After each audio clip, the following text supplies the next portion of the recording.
Nursing ভর্তি পরীক্ষার্থীরা তোমাদের জন্য খুবই গুরুত্বপূর্ণ কিছু সাধারণ জ্ঞান থেকে প্রশ্ন নিয়েছি। তো আশা করি তোমরা ক্লাসটা মনোযোগ দিয়ে করবে। তো আমাদের ক্লাসটা শুরু করে দিই। জাতীয় পতাকা দিবস কবে? 2 মার্চ।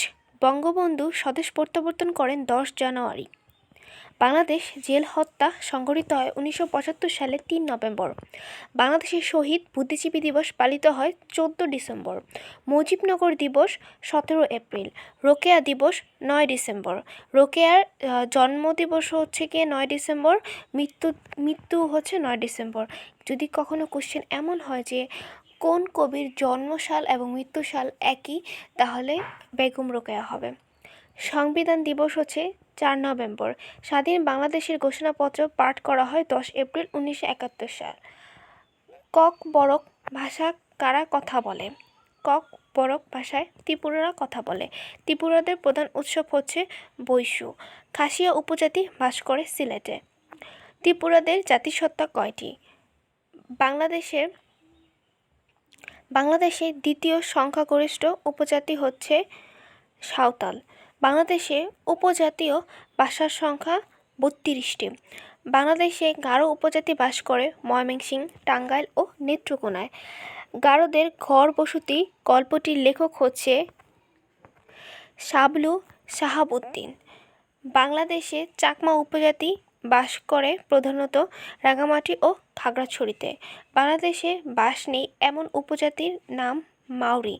বাংলাদেশে সবচেয়ে বেশি লোক বাস করে বৃহত্তম ঢাকা জেলায়। বাংলাদেশে কোন উপজাতি মুসলমান? পাঙ্গন উপজাতি মুসলমান। রাজবংশী উপজাতিরা বাস করে রংপুরে। ঢাকার পূর্ব নাম ছিল জাহাঙ্গীরনগর। বাংলার এককালের রাজধানী মহাস্থানগড়ের নাম ছিল পণ্ডনগর। সুবেদার ইসলাম খান ঢাকার নাম রাখেন জাহাঙ্গীরনগর। লালবাগ কেল্লার আদি নাম হচ্ছে আরঙ্গাবাদ দুর্গ। প্রথম আইসিসি ট্রফিতে বাংলাদেশ দলের অধিনায়ক ছিলেন শফিকুল হক হীরা। প্রথম বাঙালি দাবা গ্র্যান্ড মাস্টার হচ্ছেন Niaz Murshed. Bangladesh cricket one day standard লাভ করেন 1997 সালে। স্ট্যাটাস লাভ করেন 1997 সালে। জাতীয় কন্যা দিবস 30 সেপ্টেম্বর। জাতীয় কন্যা দিবস হচ্ছে 30 সেপ্টেম্বর। বলো তো এটা কার জন্মদিন? জাতীয় সংহতি দিবস 7 নভেম্বর। জাতীয় কর দিবস 15 সেপ্টেম্বর। জাতীয় শহীদ দিবস 20 জানুয়ারি। বাংলাদেশের সর্ববৃহৎ এথনিক গোষ্ঠী হচ্ছে চাকমা। মারমাদের প্রধান পেশা ঝুম চাষ। সাঁওতালরা বাস করে রাজশাহী ও দিনাজপুর জেলায়। বরিশালের পূর্ব নাম চন্দ্রদ্বীপ। ময়মনসিংহ জেলার পূর্ব নাম নাসিরাবাদ। সিলেটের পূর্ব নাম জালালাবাদ বা শ্রীহট্ট।